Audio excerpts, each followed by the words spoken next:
I feel like that's almost the new thing that I keep seeing with coffee shops is their exterior, it's like a drive-through, It's a walk up. a walk-up. Yeah. Yeah. It's beautiful. It's interesting because that was kind of the old thing, right? Like the old, I don't know, the 50s. Before cars. Yeah, you tie your horse off and Yep. you walk up. Yep. No, but like you walk up to like those diner things and they have like a window and you get your milkshake. Yeah. Like Whataburger in town has that. True. That's all I can think of. Yeah, that might be it. But I feel like that used to be a thing. Mm-hmm. You walk up to the window, you get your burger and your milkshake, Yeah. and then you kind of just hang out right there. I feel like that's kind of coming back. Like when we were in Nashville for 4th of July, there were a lot of places and the whole idea of like multi-use places. You know what I mean? Like there were a few different really cool places where it was like one huge room segregated by like, you know, cool partitions, like whether it was like a huge bookshelf with like bottles on it or something, or like couches or fireplaces, whatever. And it was like a bar over here, and then you had a coffee shop catty corner to that, and this is all just one huge room. Yeah. And then next to the coffee shop, you had a little pizza, and they're all just like little bars. Yeah. And then you had a little pizza joint, and like the actual bar that served alcohol had like a horseshoe bar, and then the back of the bar had a huge folding window that just opened, and then there was a bar where people sat outside. And then same with the pizza shop, you know, they just had a big pizza oven in there. They were repping pizzas, and then they had like a little side window, and it was like pizza by the slice, and you could just walk up, grab the pizza, and dip. I love that. And that's how it was in Dublin too when we were there. Really? The place where we went to like probably 4 or 5 times a night. It was called Dollard & Co. And it was downtown Dublin, right on the river that goes right through Dublin. And we'd walk from our apartment, and it was a grocery store, like a really boutique, like specialty grocery store, like tiny. In the back and then the front, this is all just one big room. And then the front, or right in the middle of the store, was a huge square bar. And the inside was the kitchen. So it was all exposed. It was the kitchen and the bar and everything. Yeah. And then the front was all seating. And it was so cool because like you'd go and like, it was like a grocery store in the back. So you'd go grab like a cool beer or something like that. Like we were talking on the last pod or the pod before. Yeah. Go grab a Smittix or something. And then you walk around and you could get pizza or sandwiches or flatbreads, or we'd always get the charcuterie and just chill. But they also had like a little side, on the side of the building, they had a pizza thing too, and a window. And so the actual building would close at like, I don't know, midnight or something, or 11, I don't know. But then the little pizza window, it stayed open till like 5. Gotcha. You know? Gotcha. Because, I mean, it's The Dublin. late timers, they're out and about. Yeah, and so people would just walk by, and it was just by the slice, and it was just huge pieces of pizza. And I was like, that's so cool. Like, that just adds such a fun and cool element to a town, you know? Yeah. But your town has to be walkable. Like, our town... We're just on the outskirts of walkable. Yeah. In our downtown district. We are right, like a street over. Yeah, we're on the edge of it. It'd be perfect to... Because this would be a really cool building to have a little pocket window where you... Even, like, doubling it as, like, something else. Like, you do bowl time during the day, and then in the night, you know, till 1 a.m., you do pizza. Yeah, or something. Hot Pockets. Thing is, with that kind of outlook, you need a nightlife in the same area, you know, which is a little tough here, but some new stuff coming around. I think eventually it'll get there. I think it's getting there. Yeah. You know what I mean? Yeah, definitely. The new bars coming up here. Yeah. I forget the name of it. Has it opened? I think it's open. Is it? When you go check it out, actually it looks pretty cool. It does look cool. Small stage, Yeah. So that, they're able to do some live music on weekends. It should be cool. Yeah. Should be cool. But we need more like we need a lot of bars Yeah. to be able to have like Yeah. a walkable Mm-hmm. city. Like Yeah. I wonder what our walkable score. You know how there's like walkable scores, like 0 to 100. I like did in not know they urban did this. towns Really? or whatever. Yeah. Also, I saw last week. What was it? CNBC or something. One of those news stations. They put out the top 10 worst states to live in. Don't tell me. This is It's not Arkansas.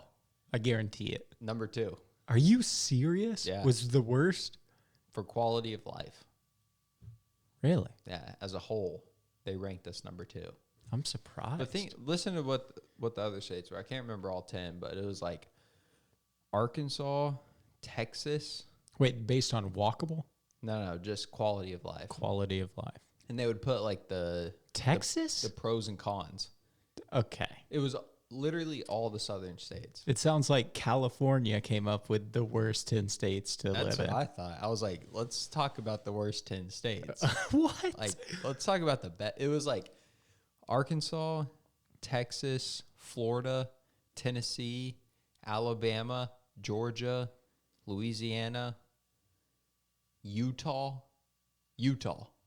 Salt Lake City. I mean, seriously, Utah, and like Indiana or something. Weird. Yeah. Super weird. I was like, this is the most biased chart I've ever seen. And it said all the cons were like air quality, inclusiveness. That was one of them. Inclusiveness.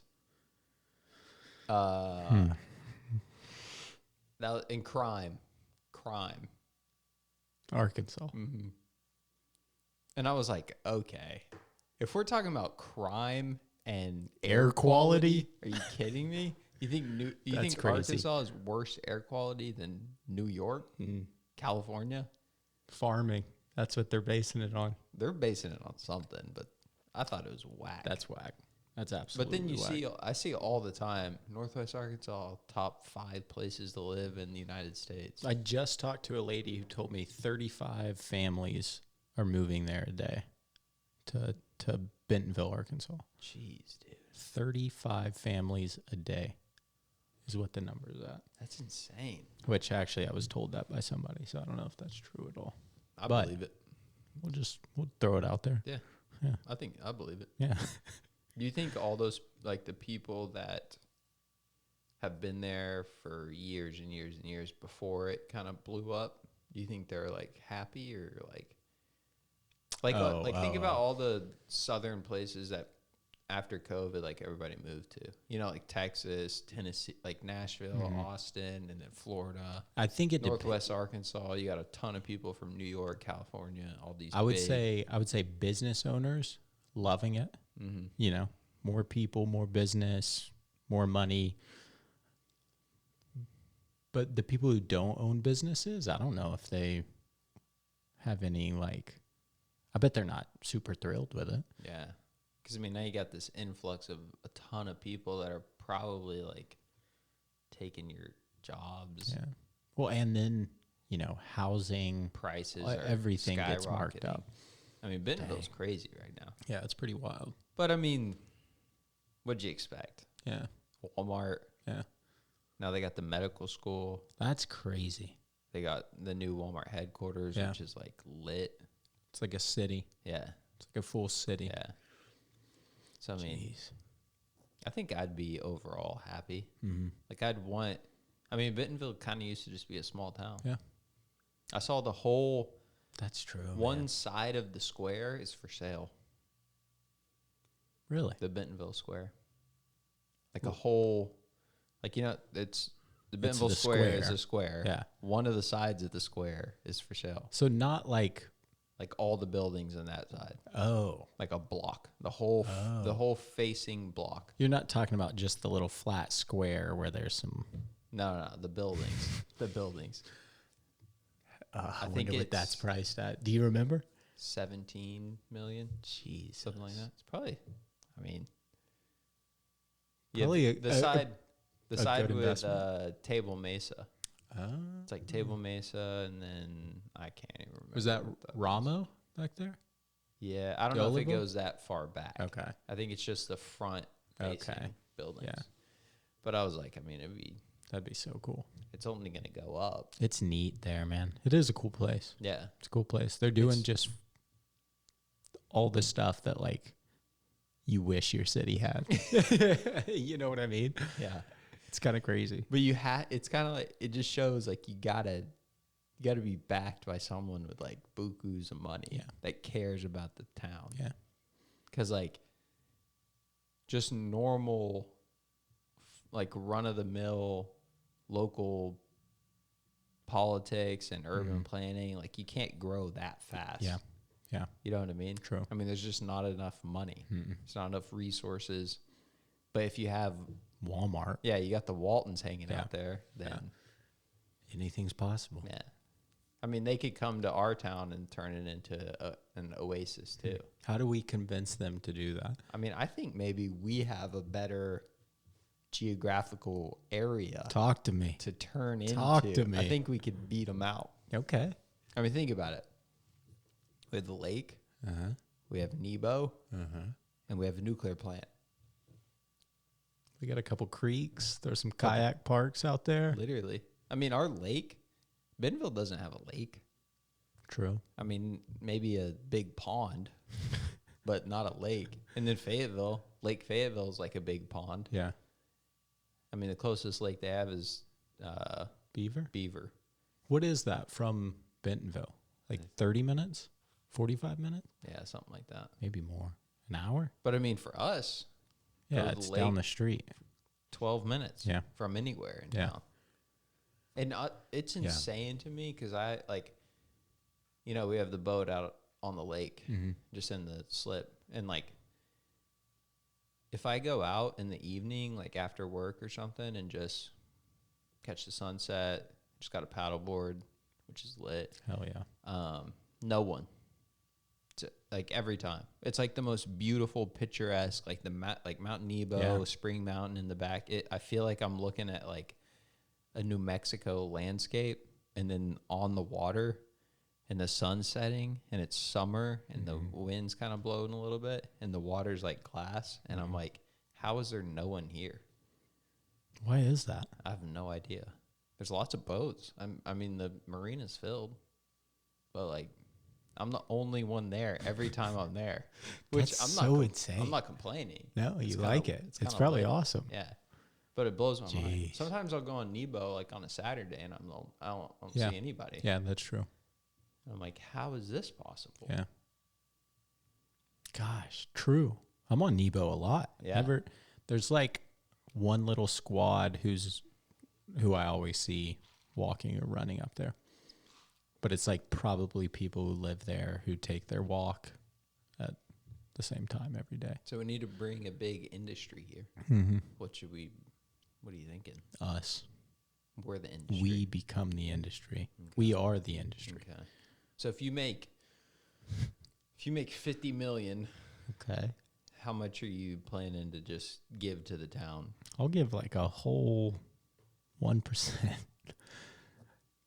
I was thinking like 25K. See what happens. That's pretty good. That's pretty good. Nah, I'd do more, but I'd probably just do it myself. Yeah, I just do the things that I wanted here. Yeah.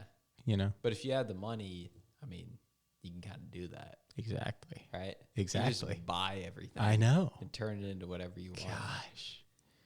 What it's you could kind of become like the head guy in a small town. Mm-hmm. You know, like you have a little bit of money, you go in, you start buying up the town, and you kind of, this is kind of your town, Yeah. you know? Yeah.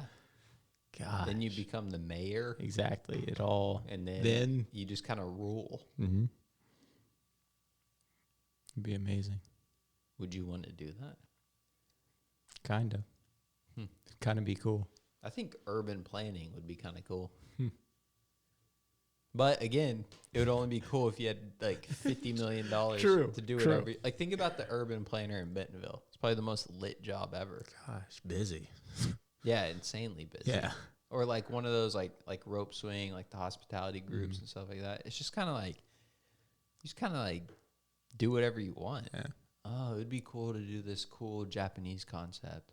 I'm gonna go to Japan for a few months, kind of learn the culture, Yeah. learn the food, get some recipes, you know, source some ingredients, Yeah. come back, hire like a Michelin star chef, tell them, hey, we'll pay you this much money. Here's a beautiful house on the square, bikes, little, Yeah. give you a G-Wagon, Yeah.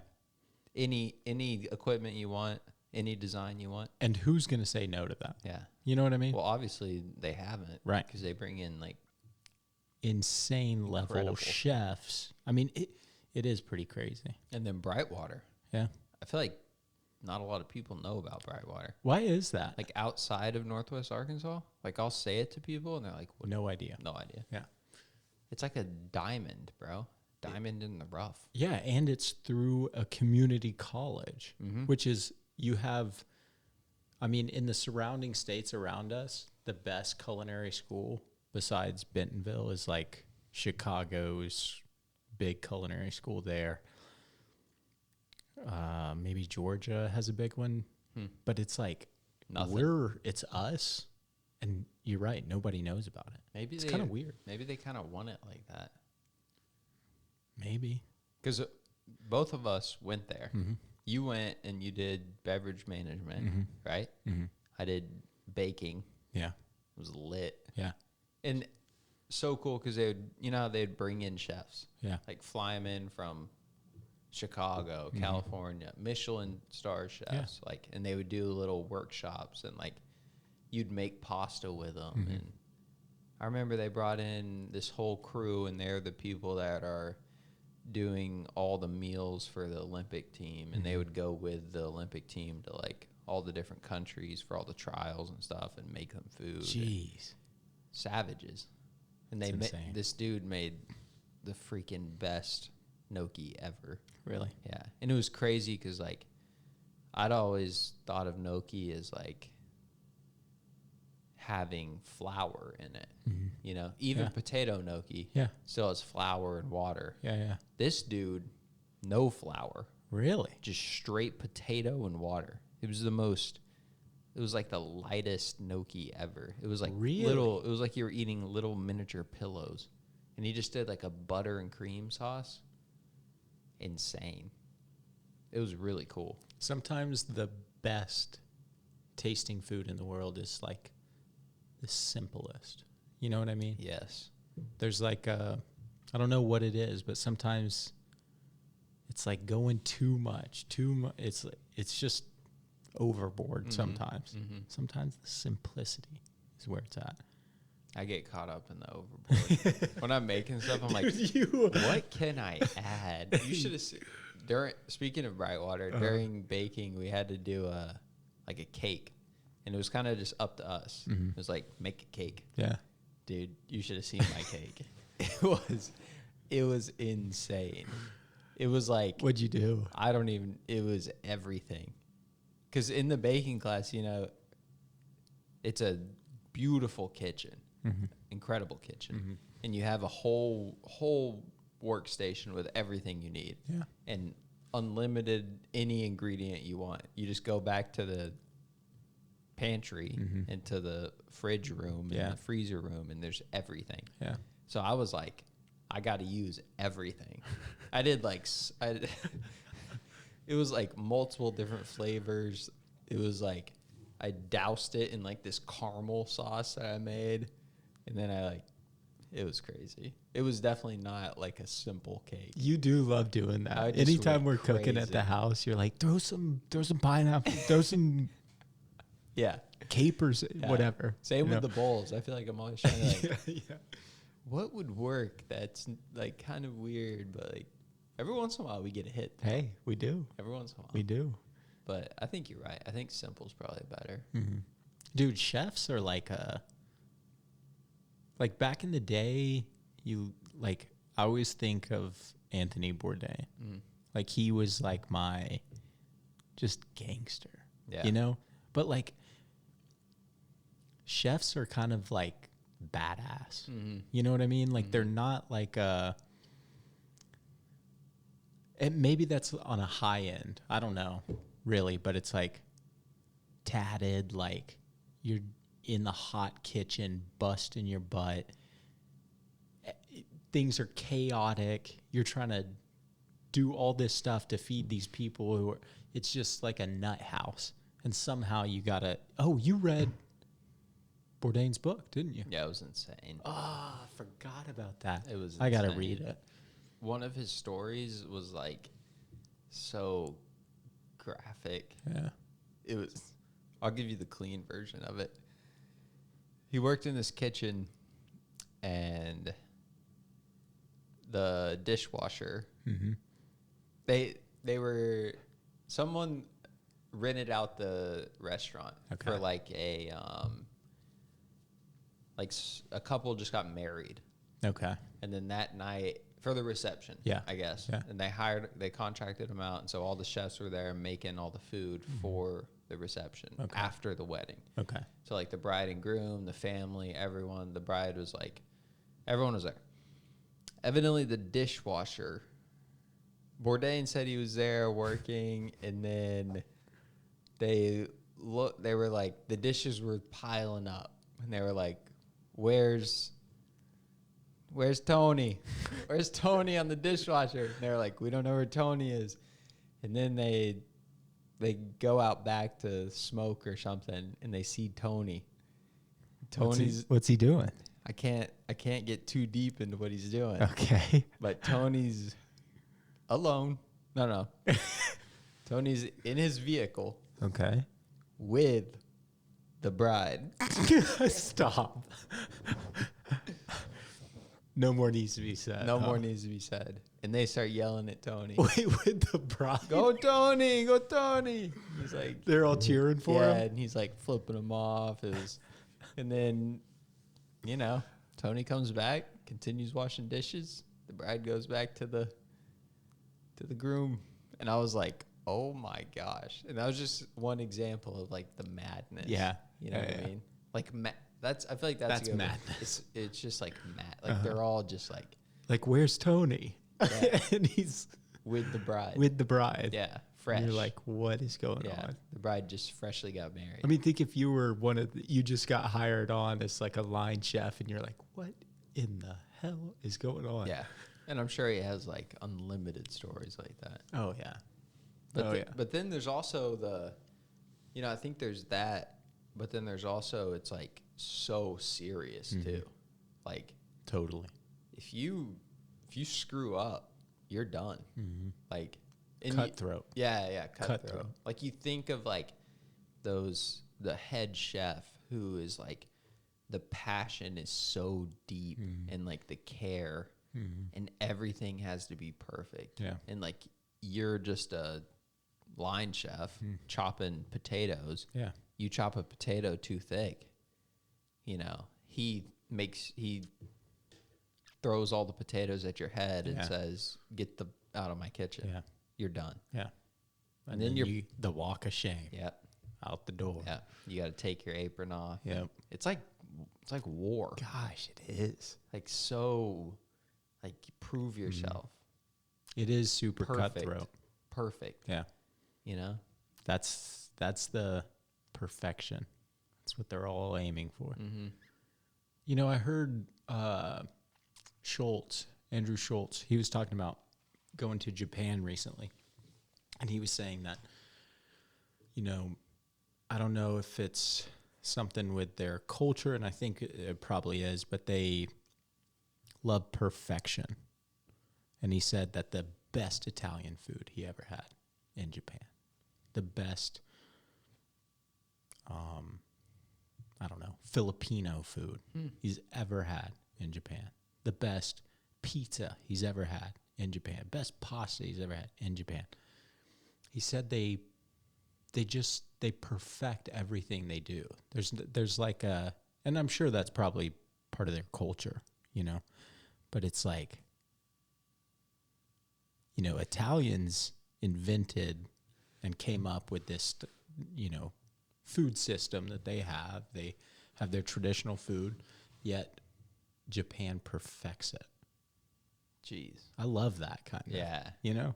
Do you think the Italians have some beef with them because they're like, "Why are you taking our cuisine?" And No, making but it? I keep saying Italian, and same with Spanish, Yeah. Greek. Yeah. You know, they're that's just who they are. It's like And there's nothing probably less. it's probably like they perfected Italian food, but it's probably like Japanese people. It's Yeah, not like yeah. it's not like a group of Italians came Exactly. over and they're making amazing Italian food Exactly. in Japan. Right. You know how like in the UK they have like incredible Indian food. Dude, so good. Yeah. But like it's Indians that came over and are making the Indian food. Gotcha, You know? It's not gotcha. Yeah, exactly. the The people from that region making that particular food. but the It's- Japanese I guess took it to a different level. they did. They did. Interesting. Supposedly. Yeah. You know, this is a comedian. It's not just a comedian. Not just a comedian.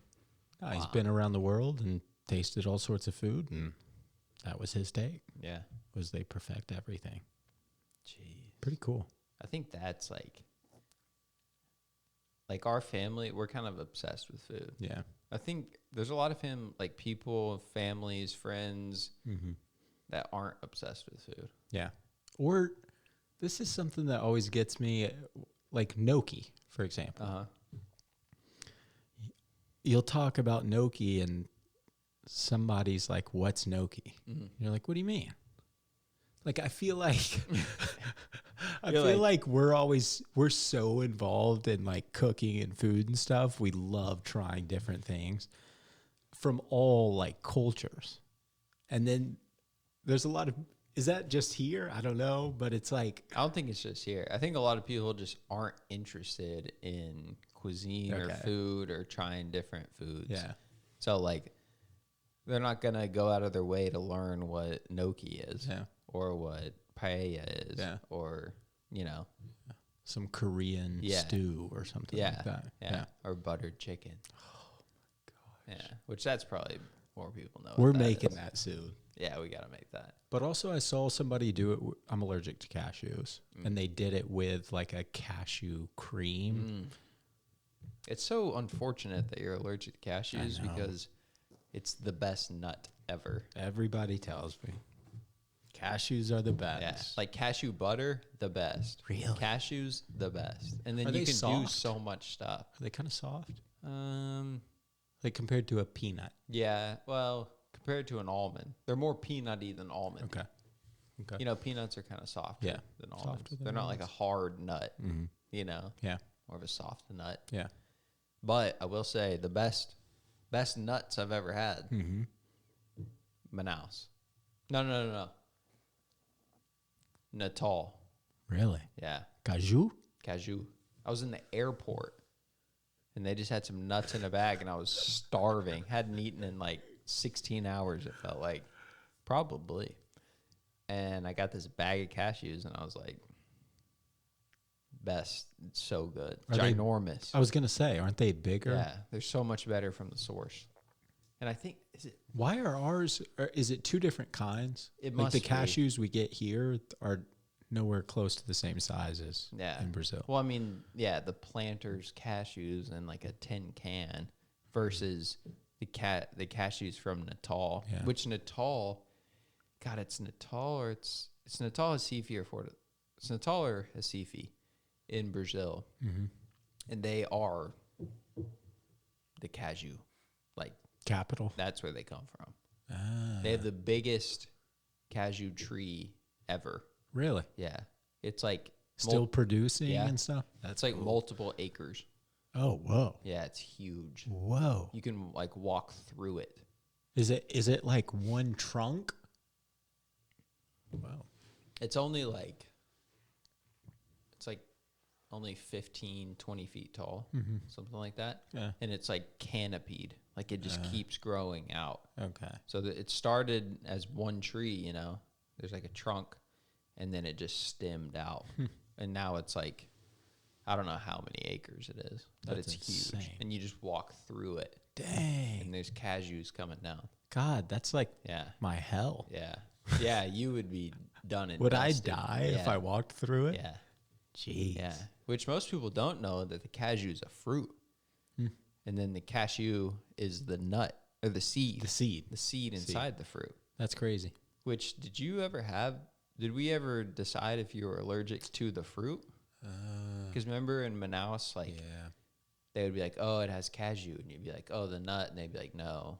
You know, there's always confusion. Yeah. I can't remember if I Ever tried could it? eat it or not. I feel like don't know if maybe I you stayed away. Just for, I was like, I don't know. It was the cashew fruit is really good. What's the fruit like? Really sweet. Sweet? Yeah. It's good. It's weird because like all those fruits down there I've never like the kapuasu. That one's weird too. That one. Oh, yeah. Remember the kapuasu? Was that almost soury? Yeah. Kind of like a sour And bitterness like to it? the texture was like it was almost like Was it sticky? I thought it was Where more. am I? It was like cotton candy ish. Oh, yeah. You know what I mean? Yeah. And they always made like the kapuasu like jam and jellies and stuff like that. We tried the jellies. Yeah. That's right. Yeah. Yeah, it had a very unique, it was like a sour almost taste. It wasn't super sweet. To it. But they have so many of those regional fruits. And it's- Tucuma. Oh my god. Oliver was obsessed with this little. It was like a little nut with like a tiny bit of meat around it, and you almost get like a potato peeler, and It was just hard. peel, and it's like one. You just get like a little strand of. And they would put it in all the tapiokas. Oh my god. But wasn't it funny? You told me that. So Manaus is like the center of the north, Yeah. right? Yeah. And you were on the East Coast, and you were asking for tucuma in your tapiocas, and they were like, "What?" Yeah. They had no idea what tucuma was. Yeah. That's we- Manaus for you, though. Yeah. Yeah.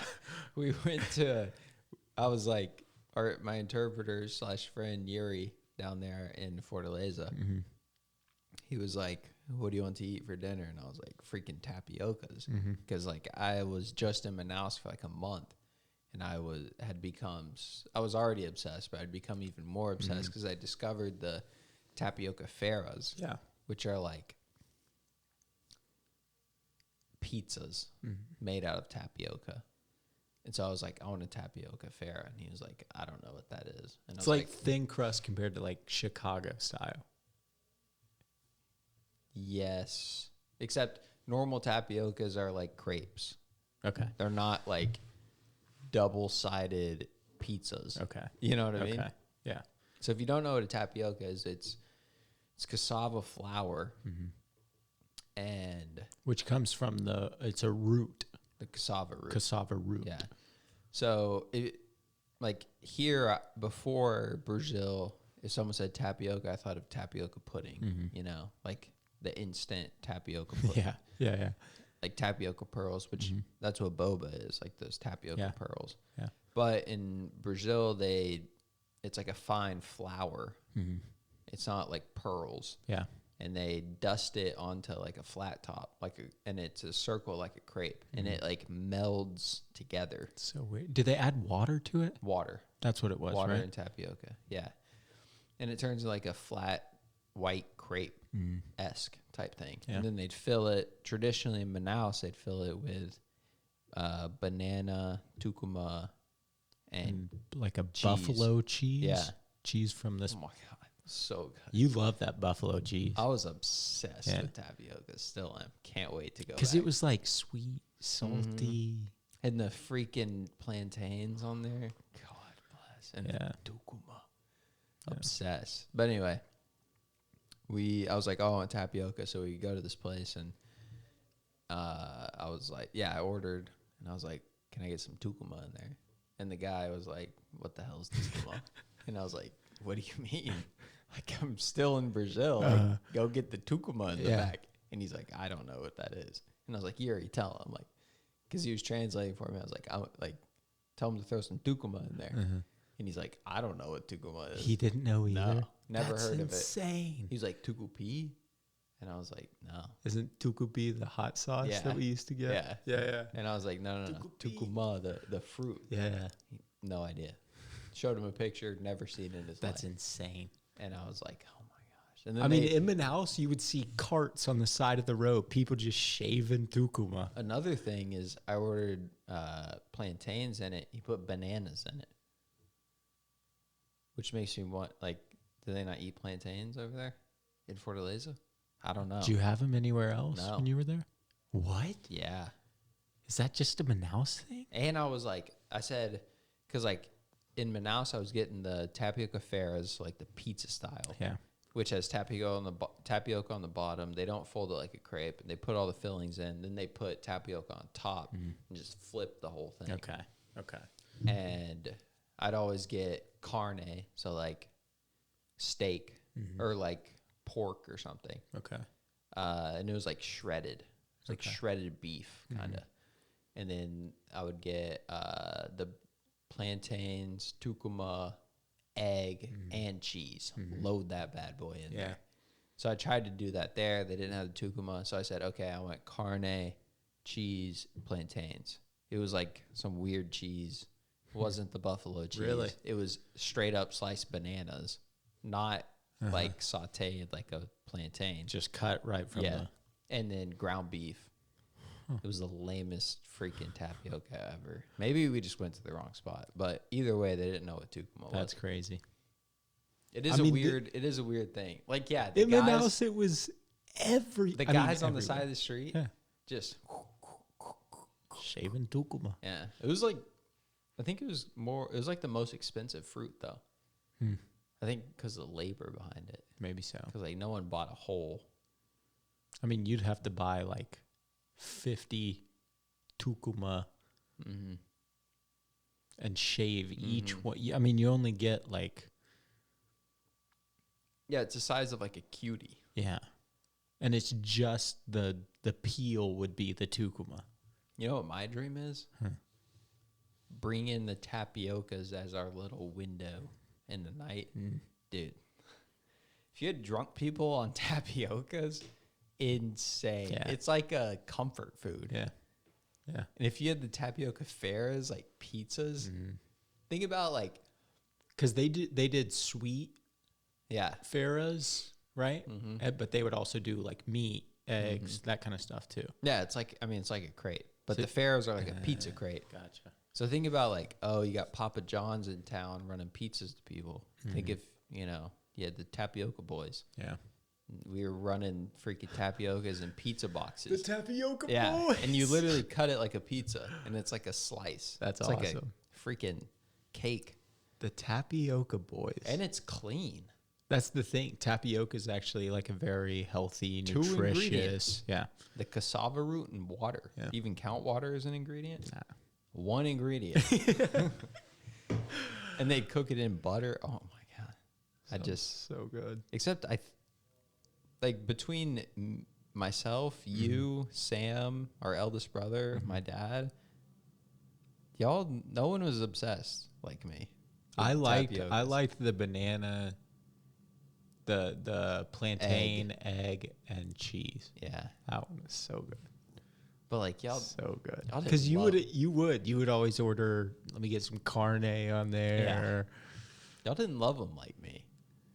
Yeah, you loved them. I was like really into them, and then I got into the flour, the crunchy flour that you just put on top of anything. Farafa. Yeah, Farafa. Farafa. Loved that too. It was like a side like item that was like chewing on. They're like hard little. beads, like rocks. It's like throwing a handful of edible rice. Yes. Just hard rice onto your plate and you eat it with your meat. I didn't understand it. loved it. You loved it. Yeah, which I also love putting like really big pieces of salt on my food. More so because of the crunch. Like I want Really? the texture. So like the Farafa was perfect. Dude, you got to do nibs on your fruit bowl. Oh, I have been. Have you really? Delicious. Really? Yes. That's almost the Yes. the like texture of Farafa. Yes, I've been doing Or that. like cacao nibs. Yeah. My fruit bowls at night, I've been mixing in cacao nibs. The crunch, delicious. and it's like a little chocolatey, but you have it with the, by itself, it's not good because it's just straight chocolate. Gotcha. But with everything else, with all the fruit, fire. I've also been putting bee pollen. It's got a good little texture too. Is that it? Good little flavor. Is it almost kind of soft? Like, yeah, it's softer. not like a crunch. No. Yeah. But it tastes really good. So I've been doing that. I've been doing cacao nibs. The cacao nibs go hard, dude. Beautiful. Yeah. As a cacao, natural cacao is so good for you. So good. And it makes me think about that when we were in Manaus, we went to that house that we were going to rent, Ricardo's house. And it was like on a dead end street in a whole gated place. It was this massive house, beautiful pool in the back, barbecue. And it was just, one of the houses in the neighborhood, and it had literally everything. It had acai, pineapples, coconuts, papayas, cacao, Cashew. just growing in the front yard. Yeah. Yeah. And I was like, what? Like, and he would walk past and be like, yeah, we got a couple pineapple plants and papaya. It was just so normal for him, And like, oh, the acai's over here. And I'm like, in the U.S., people freak out over acai. Acai bowls obviously are like a big trend thing right now. And it's so expensive. So expensive. Even more expensive probably with the tariffs. But Gosh, true. so That's expensive. what we need to start bringing in. And it's just growing in his freaking front yard. And then same with the Airbnb we stayed at Luis's place. Oh, yeah. The backyard, the front yard, and the cacao pods up in the trees. Remember at the Tropical, the hotel? Yeah, everywhere. Everywhere. You just walk down the street and you look up and there's cacao pods up there. We with kept cacao beans. We kept wondering, like, can we climb this tree and like grab some Dude, for I us? know. And like the coconuts everywhere. It makes me think, I'm like, geez, like people live so differently. It's like the psychology of like, if you grow up with like a swimming pool in your backyard, like the longer you have it, kind of the less you use it. That's what I've noticed. I don't know if that's real for everyone, but like you had your friends growing up that had pools, and like you'd always be like, oh, let's go swimming, because like you didn't have a pool, right? And they'd be like, I don't really want to. Yeah. And you're like, what do you mean? It's hot outside. You have a pool in your backyard. Like, let's hit that. Yeah. And they're like, nah. Let's go to your house. I'm like, are you kidding me? What do I have in my house? Yeah. Not a swimming pool. But got a trampoline. But they had something. Maybe we had something they didn't. That's true. Trampoline. Boom. FIFA. I don't know. FIFA. Yeah. But the swimming pool thing, and that psychology to me kind of translates like people that have things that you don't, and you're like, oh my gosh. Like they just like people in Brazil or Manaus, just all these fruit trees in their yard, and it's just, they're just used to it. It's just their norm. Yeah. And what's our norm that people wish they had? A lake. Burger King. Yeah. Pizza Hut. Except, dude, they got all that there. They got all that. Oh, yeah. Bob's Burgers. Oh, my God, dude. I thought that was, like, fake when I first saw it. I think Europe's going to that, too. I was like, Bob's Burgers? What is going on? Yeah. It's catching up, man. Yeah, and I remember there's a town in Peru or Costa Rica, I can't remember, somewhere in South America, and it's one of those blue zone towns. Maybe Mexico. I don't know. Somewhere in South America. And you know what a blue zone town is? It's like the healthiest towns. Okay. Yeah. Like areas or regions. And there's only so many in the world. Gotcha. And it's like those people have the best health outcomes. They live the longest. It's like super healthy areas. Yeah. And like one of them is like turning not blue zone. And it's because like Burger King came in, McDonald's came in, all the young people, like it's slammed all the time. And so there's like this contention between the older generation because they're like, get out of our town. Yeah. Because like we like it healthy, we like how it is. And then the young people are like obsessed. They're like, yes, McDonald's is here. And then it's like slammed all the time. And it's all these young people. And they're all becoming unhealthy, Yeah. and it's turning from a blue zone into not a blue zone. Mm-hmm. And I'm like, that drives me crazy. Yeah. I'm like, just I leave them know. alone. I know. Do you really need another Burger King down in I South know. America, like I know. in some little town that's prides itself on health? The beautiful thing about where you guys are is that, like, a lot of cities are like mom and pop shops that are like, they make all this tradition, and then you have freaking McDonald's, Burger King, Bob's Burgers. Yeah. Same. I see it in Europe, dude. Yeah, It's Europe happening. Too. Europe It's too. happening. But I mean, we saw it in Manaus. Yeah. People were A lot- obsessed I with know. Bob's Burgers. You know what would drive me crazy sometimes? What? We'd ask, so we're like, I guess you'd call us foodies, whatever. And we'd ask the locals, like, hey, we want to get some food tonight. Where should we go? And they're always like, oh, go check out Bob's Burgers. And we're like, we're not in Brazil to eat Bob's Burgers. It took they didn't understand. And there was some other like, like, American places that they would be like, oh, try this American place. But we're like, remember I want. I think it was like the first or second week we were there. Someone told us something, and we went there. It was like a food hall Yes. place, and it was like All burgers American food. and like fried chicken or something. Hot dogs. And, Yeah. yeah. And I was like, what? Yeah. But then we kind of We got there. We found our way We got there. with the tuhuma and the tambaqui. Goodness. Tambaqui de gracious. Bunda, Yeah. right? Yeah. I was obsessed with That was tambaqui good. too. With They stuffed it. picturesque.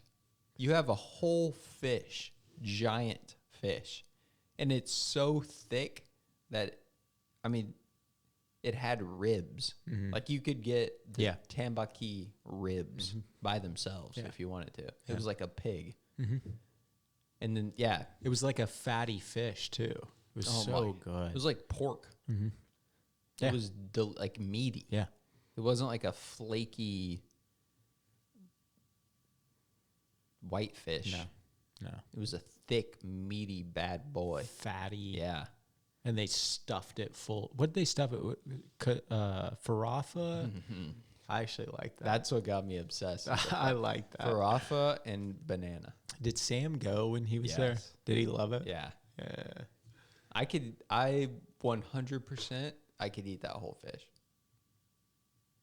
Next time we go, let's do it. I could eat the whole fish. You take a fish, I'll take a fish. Yeah. They would literally look at us like we're insane Yes. if we both ordered. Yes. Yes. Yeah. Oh, Sam liked the fish. he did. Yeah. I mean, you can't get wrong with it was like sweet, salty, fatty It was Farafa and banana. bananas. Yes. That's what it was. And it was absolutely perfect. So good. And they had this type of like fish soup that they bring out before. That stuff was good. Obsessed with that. That stuff was, dude. you just, it was in like a little glass and you just Just sipped on like it, that. actually. Yeah. I was obsessed with that thick broth. Yeah. And it had flakes of tambaqui in it. So good. Holy, I could have. Oh my Mm-hmm. gosh, stuff like that. If I could eat so much of that. The one, you know how like people have like a food. I feel like for most people it's like desserts, like things that you could just super overeat on. You know, and I always hear like carnivore or like keto diet people, and they're like, oh. Like it's like impossible to overeat on this diet. Like carnivore, Yeah. it's impossible to overeat because like the protein, the meat is so satiating that like you can't overeat it. Yeah. And I'm like, maybe that's true for everyone, but that is not true for me. You should try it. That's the one food You should try it. that I can overeat on. Fish, or are you just talking about meat in general? Meat. Yeah. Like cake, nah. Mm-hmm. Sweets, nah. Mm-hmm. Meat and fruit, absolutely. I can go bonkers on Yeah. that. Like pounds. Yeah. I could easily eat pounds. Like whenever we were doing more like carnivore stuff, and I was, you were doing like, a pound of ground beef Yeah. for lunch or Yeah. something. I would eat a pound. I stopped doing it because it was not enough. Like a pound of ground beef did nothing for me. Really? It was like, it's like the same thing of like eggs do nothing for me. Like I feel like I could eat like 2 dozen eggs and it would be nothing. Like I need volume. So like it doesn't make sense for me to do carnivore because if I eat the same amount of 80-20 ground beef that I did chicken breast, I would be obese. I mean, how many pounds of ground beef do you think you could fit into a full day? At least 4. I mean, you wake up. Are you hungry then? Sure. Eat some meat. You think 4? Yeah. 4 pounds. Yeah. That's minimal. And I'm not big. Well, you look at some So of the I'm guys. confused why I can't stop eating meat. And like why I don't feel full. You know? Yeah. That's why I have to make these. That's why I make salads. Like for lunch, I make giant salads. And it's just a bunch of lettuce and like onions, tomatoes, cucumbers, and then meat. But I'll do like a pound of meat. Right. Like a pound of chicken. Yeah. Instead of like 6 pounds of ground beef on a plate. Like I need to fill the bowl. I don't think you could eat 4 pounds of ground beef in one day. I don't think so. I think I could eat 4 pounds of ground beef in one meal. I think I'm saying that because I want to see you do it. I want to see you eat 4 pounds of ground. You could do it. That wouldn't be enough. You could do it. You could do it. I don't think that would be enough. But how many What calories is that? is that? I was gonna say it's 1,200 calories, 1,270 calories per pound of ground beef, and 100. That'd be 4,800 calories. Solid, dude. You're burning that a day. I'm not burning that. You're a day. burning that a day. No, I'm not. I guarantee it. I'm burning What'd your Whoop say yesterday? 35. Really? Yeah. That's my average. It's like 35. Okay. So that's overeating. I'd be gaining weight. No, you'd be huge. Not in a bad way. You'd be a specimen. I don't know. I think so. I tried keto or I tried carnivore. Do you remember this when I tried it? Yeah. Horrific experience. I was so down and out, dude. Okay, but the I keto think- flu hit me. That's real. It wrecked me. Yeah. I don't know if it. I mean, obviously, it's probably different for different people, and maybe because I'd been like previous to trying keto, I was like, I'd been doing like lunch. You know, these big salads. It's a lot of carbs. I mean, not a lot of carbs, but like lettuce is carbs. And then all the produce is carbs, and then protein in the meat. Not a lot of fat because I was doing like lean meats. Yeah. And then I would do this giant yogurt bowl, and it would be like non-fat Greek yogurt, and then a bunch of fruit, like a bunch of fruit, which is a ton of carbs. Yeah. So really, I was probably consuming like, I don't know, 500-600 carbs, 600 grams of carbs. Yeah. And then I go straight into ketosis, or I go straight into keto, just protein and fat. Yeah. And I think that the gap was too wide. I think I should have cut down on carbs before I went into keto, because it was like 3 days of extreme pain. Like my stomach hurt so bad, and I just lay on the couch.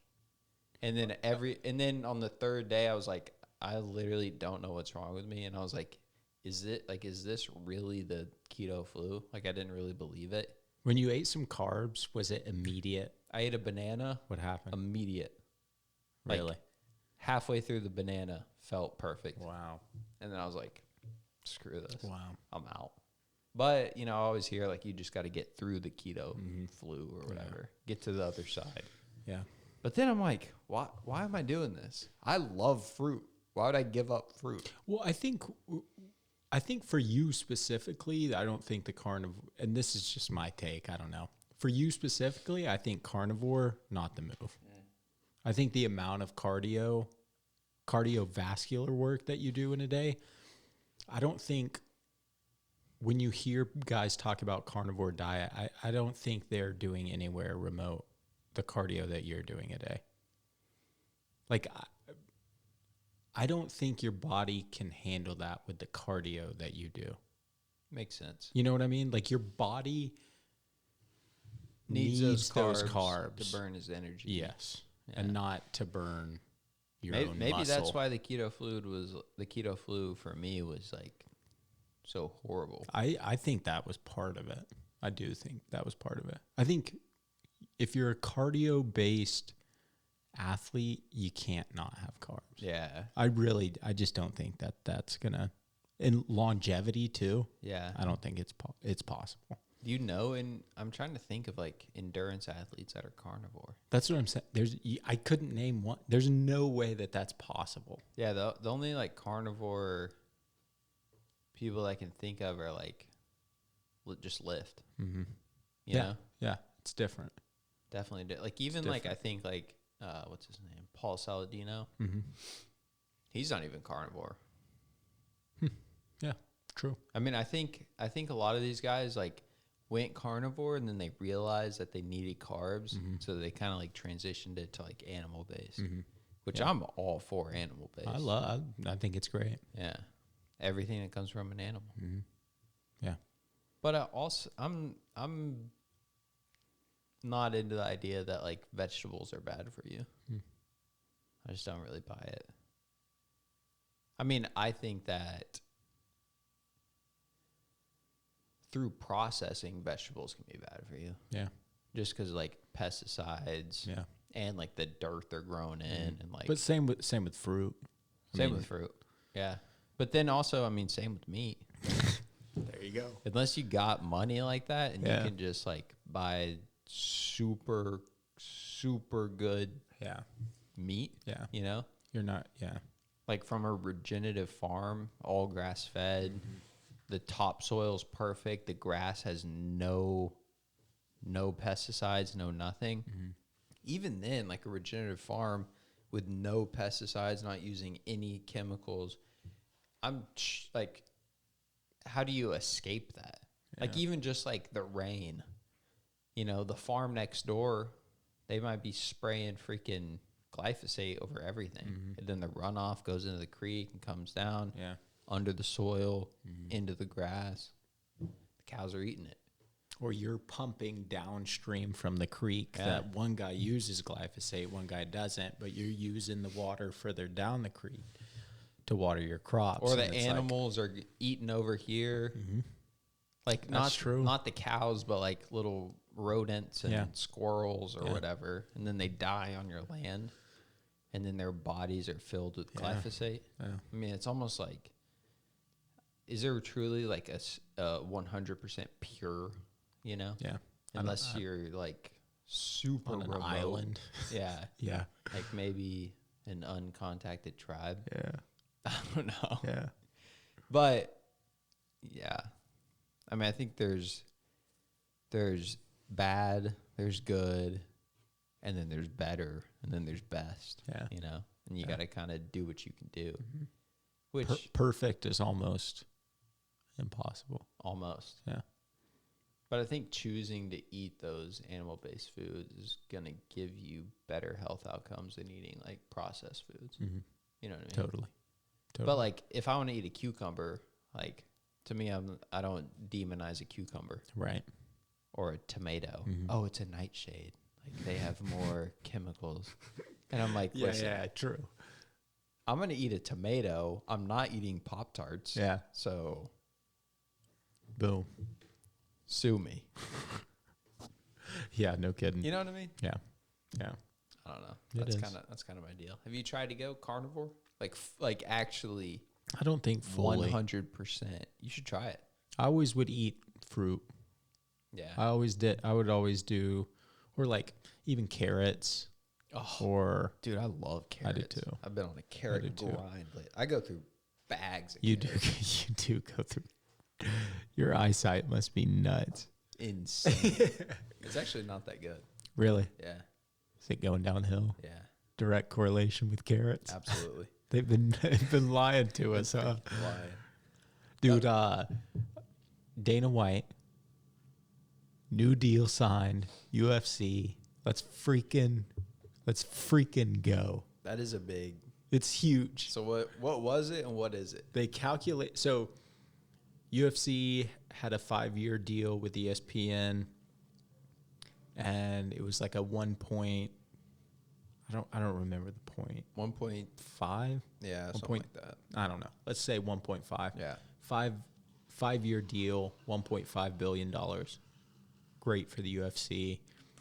Also, all the little shows that they did with the UFC and ESPN, it was amazing for the sport. The Ultimate Fighter, all those little things are on ESPN. Like Contender like series, okay. yeah. But so this past year, Dana's been, there was a lot of talks about him going to Netflix. That was kind of the one that I was like pretty positive they were going to go with Netflix. Turns out, just came out, he's going with Paramount Plus, and yeah, I wasn't expecting Paramount Plus. So I keep seeing tallies on like if you bought every pay-per-view event and bought ESPN Plus, being a UFC fan for a year will cost you $1,080 that year. So now with the new Paramount system that they have, it's no pay-per-views. So you're not spending $80 on pay-per-view events. Wait, so there's no upcharge for any? I feel like I saw something Nothing. and it was like there might be extras for like marquee fights or something. I don't know if that's true. I don't know if I read that right. I saw something about marquee fights, though. I remember 100% reading that. What does that mean? Marquee fights? Like, I'm just thinking, like, oh, the huge cards. Like the White House card or something? Yeah, or just like the card coming up this weekend. Like huge cards. See, I saw a video Dana saying, everything's changing. No more pay-per-views. We're getting out with that. It's a Paramount subscription based. Everyone gets access. So it went from $1,080 to $80 to be a UFC fan. Really? That's huge. $80 for a year's subscription to Paramount. Jeez. Not the premium version, bro. I'm paying way more than that. I think it was something close to that at least. So that's huge. One for the UFC because they signed a 7-year deal for $7.7 billion, which is nuts. Go Dana White. You deserve it all. God, it's amazing. That is incredible.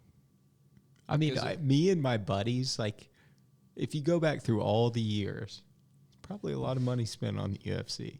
I mean, we like to stream stuff, whatever. But big events, I mean, we'll pay for the pay-per-view, but... And the pay-per-views aren't cheap. No.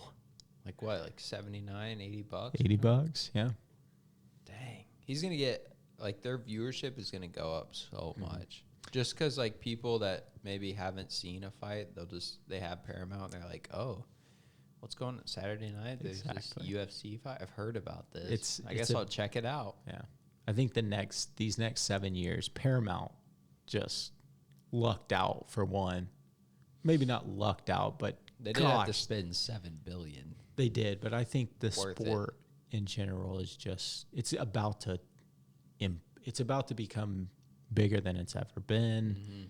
So mainstream now too with the Paramount deal. I think it starts January 1st, beginning of the new year. But I was listening to somebody and they were talking about how it could be bad in a way, because the UFC builds stars, and that helps them make money because the bigger the star, the more pay-per-view buys you have.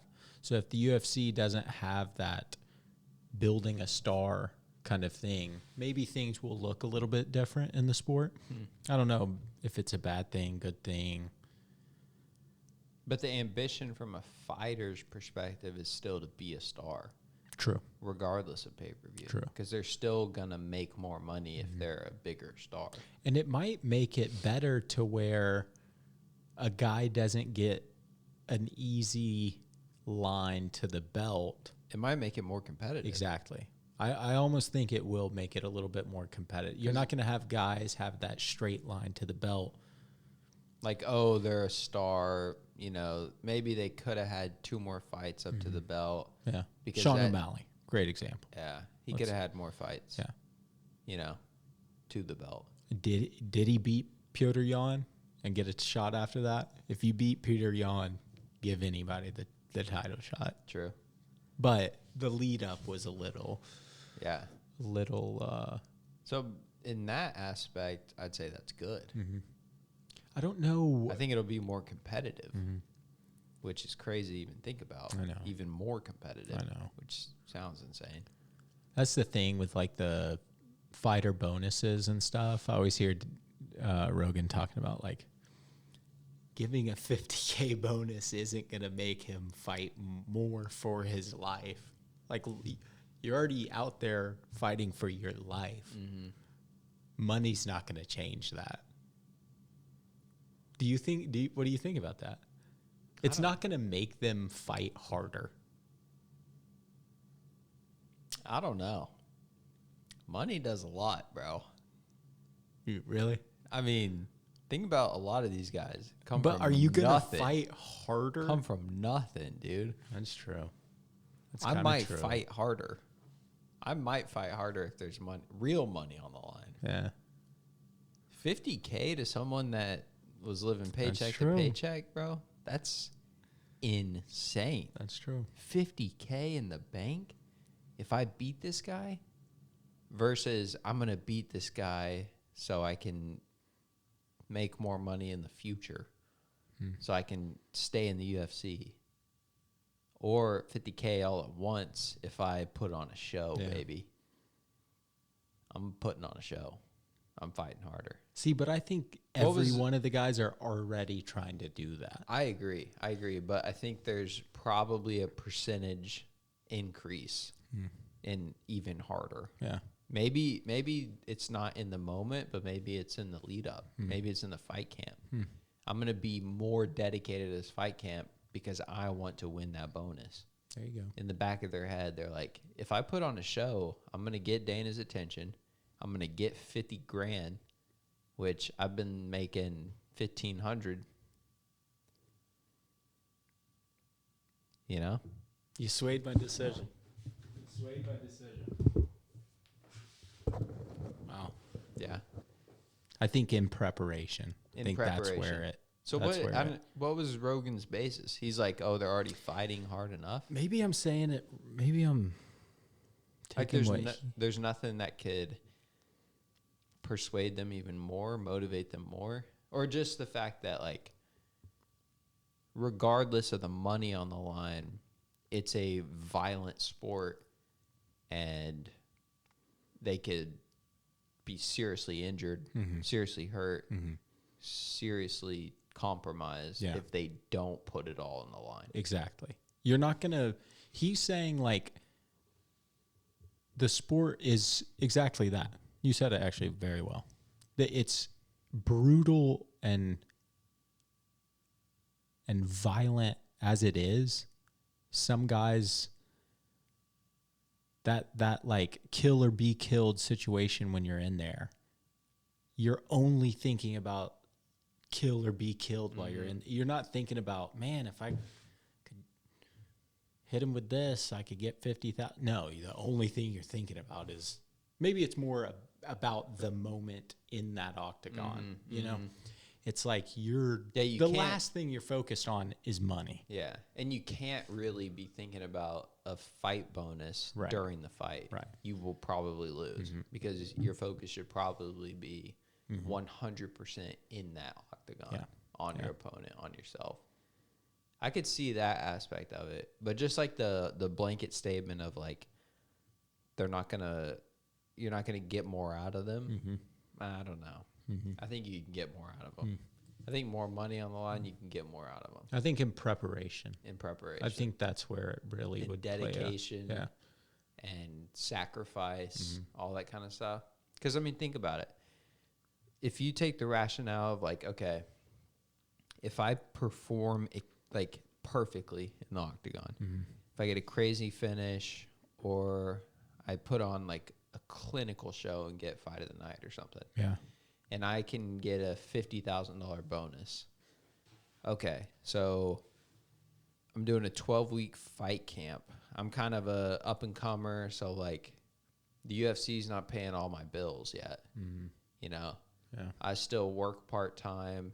So, like, you know, a lot of these guys work part-time and then do fight camp. Yeah. You know, work half the day, fight camp half the day for 12 weeks. Yeah. So, I mean, if they know that 50,000 is on the line, that's more money than they're going to make at their job in 12 weeks. True. So maybe I, you know, quit my job or tell them, hey, I'm taking off for 12 weeks and I dedicate everything to 12 weeks. Yeah. Because I know there's a chance that I'm investing in myself because I know there's a chance that I'm going to get that $50,000 bonus. Yeah. That's money on the line. Yeah. That changes the fight that's because you true. come in more prepared, more dialed, more dedicated, everything like that. That's true. That's true. So, me and Joe got some beef. No, I'm just kidding. But You got any hot takes for us today, man? hot takes, God, not really. I mean, See what I got. I might have some. you got some notes written down? Yeah. Oh, Oh, what do we got? some random stuff. Dana White was one of them. That's a huge one, dude. Yeah, that's insane. Go Dana. Well done. Well done, brother. Well done. Egypt. Okay. Egypt. They're building a new, what is it? $1 billion archaeological museum based on their findings in Egypt, I think. Like the pyramids or something? Yeah, like part and surrounding Artifacts. areas. Artifacts from this area. Okay. $1 billion project though for this museum. Seems like a giant. Seems like a pretty big. I feel like it's like a huge thing, though. Yeah. Like to go to Egypt and see the pyramids. Yeah. It's like what? It's like that's a huge trip that people do. Have you had that So like urge? tourism is like probably Yeah. a huge thing in Egypt. Yeah. So Egypt's like, let's get even more tourists over here. Have you seen that picture? It's some famous picture, and it's like a Domino's pizza, and in the background, it's the 3 pyramids, and you're like, what? Wait, what? It's like this famous picture of like some kind of like a Papa John's or a Domino's or and it's something there like in that. Egypt? It's there in Egypt, and in the window, or it's just a giant pyramid in the background. It's That so goes like back to- ironic. it's like, why are you there? I know. Like dude, serve some Egyptian food yeah, or something. You could probably, instead of opening a Papa John's in Egypt in front of the pyramids, why don't you just put another one in Louisiana? Yeah. Like, Yeah. I don't know. Super weird. But have you ever, like, do you have that urge to be like, oh, the pyramid, I've got to see him before I die? zero. Really? Yeah. I don't think I've ever thought I want to go see the pyramids. Yeah. Have you? Kinda. Really? Yeah. I mean, I would not want to go. I just have never been like, oh, I want to go see Yeah. the pyramids. Because I'm like, they always talk about how much, like, you see it in person and you're like, what? It's like seeing the Eiffel Tower for the first time. Eiffel Tower's lit. You're like, whoa, this is way bigger than I thought it was. I feel like it's one of those kind of things. You're like, how did they do this? Yeah. know? Now I want to go. I'm telling you, when you think of it, you're like, how did they do this? The aliens. And you see it in the freaking aliens. UFOs, like, yeah, technology past our own. I'm not buying that. What kind of technology do you think we used to have? Maybe we went a different direction, you know? I think they had people that maybe they didn't treat very well. Slaves. Yes. Okay. I don't think they had UFOs. I've got a hot And take. I also think that they had like a lot of time. Yeah. Like how many years did this take? Yeah. An extreme amount of years. I don't know. I'm just a long lot of years. And you have a lot of years and you are a horrible person and you have a bunch of slaves and you say carry these rocks over the course of hundreds of years, Yeah. a But- pyramid could But be what built. if the rocks were too big to carry? That's the question. I mean, there's a number of people that can carry the rock. But there's like a thing. How many people get under the rock? Like, am I throwing 200 people under there? They might be able to pick up the rock. No way. I think there's a thing like 400. even in modern day 400. technology, you can't build a machine that would lift these things. In modern day I don't know. I technology? don't know if that's true. I'm No, I pretty think sure that's true. I disagree with Like that. some giant crane. Okay, yeah. I think a giant crane don't could know. pick up a rock. It couldn't. Yeah, you're right. But they are big rocks. But I don't know a lot about this, obviously. But I think the idea that they had some like super futuristic, even beyond our technology, I mean, it just seems unrealistic. What if? Okay. I think they were. Nephilim. I think they were smart. I think they were Nephilim. smart. Okay. I think they were smart, and I think they created devices and tools to help them, and maybe those got lost in history. You think it was like a real simple thing, and we're just looking at it all wrong? Yes, Like that's my take. they rolled them on some logs or something like that, and we're like, They created like a contraption, and it was like this big pulley system, yeah. and they just had. I'm telling you, they had bodies. They They had did, yeah. people, bro. Yeah. Lots of people. And the time, I think we're neglecting the time. I don't know how many years it took. I'm curious now. Yeah. I wish I knew more about this. But to me, I'm like, from the outside, don't know a lot. I'm like, I feel like people neglect the time. Mm-hmm. I think our idea of time and their idea of time, like the ancient people's idea of time, is a lot different. Mm-hmm. Like, to our culture, oh, I spent so much time on that. Like, how much time did you spend on that? I agree with you on this. You know? I agree with you wholeheartedly. Did you spend 30 years on it? Every second of every day? Right. That's how much time you spent on that. Yeah. No, I spent like 2 weeks. Oh, but how many hours a day? Like 4. Yeah. And you're like, okay, you spent 4 hours a day for 2 weeks? Yeah. Or you spent 16 hours a day for 30 years? Yeah. The idea of time, this is just coming to me now, Okay. you know, I think is different. I like that actually. I think art, you see it in art. I mean, the attention detail, span, the bro. exactly. It's gone. The size of the murals that they would do is like, how did you even complete this in your lifetime? And maybe you didn't. Maybe it was your protege. Yeah, a few generations, you know, Yeah. dedicated to one Yeah. thing. Even sculpture in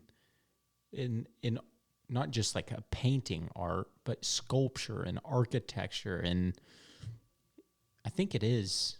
I think time was a big thing. I think I think sociology and perspective and psychology plays a huge role in this. Because whenever, like, think about like stuff we find now that's from like thousands of years ago, and it's from like a ancient country or a group of ancient people, whatever, and they created this thing. I think the gap in time and the gap in evolvement from them to us is so great that it feel to me, I'm like, is it impossible to even comprehend the mindset or the perspective or the psychology that these people were in when they created this? You know? I mean, our minds now and our perspective and our sociology, like our psychology, interaction with other people and all the technology and just the ease and the speed of things.